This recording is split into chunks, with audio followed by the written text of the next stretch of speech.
If you're looking for a yoga studio to practice, take classes as a student with movement disorders, or if you're an instructor looking to welcome a student with movement disorder, a sense of safety comes first. Consider those awkward moments you've had, we've all had, slipping on the ice in the middle of downtown, tripping over the curb in front of the restaurant you're about to walk into. Those moments of, oh, I hope no one saw me. Those moments go through our minds, those thoughts go through our minds when people with movement disorders, maybe not all of us, but they certainly happen to me. And safety comes first. That fear of falling is present pretty regularly. So the yoga studio needs to be a place where it's safe, both generally a safe place to practice, but physically set up so that the pathways are clear, there's no tripping over rugs, that the place where we practice has supports, whether it's near a wall, using the chair.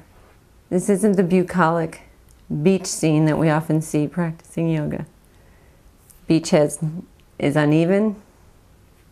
We're already balance challenged. Beach has nothing to hold on to. No supports. Practically speaking, the beach is not a great place for someone with movement disorders to practice, because many of us, whether it's the disorder or the medication, we need to stay out of the sun. So we tend to do our sun salutations inside.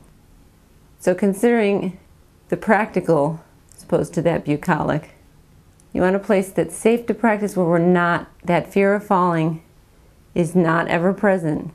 So the practice can actually happen, that the student can enter inside and breathe and not have that little voice constantly going off, am I going to fall?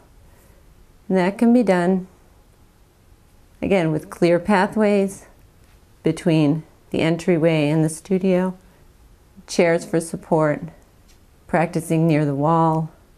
And when the poses need to be modified, safety again comes first.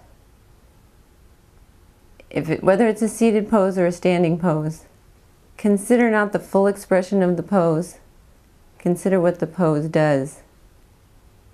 And keep that safety in mind.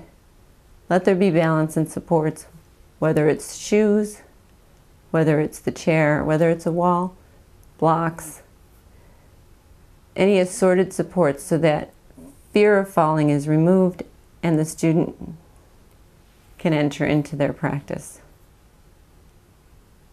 Breathe and not have that fear of falling.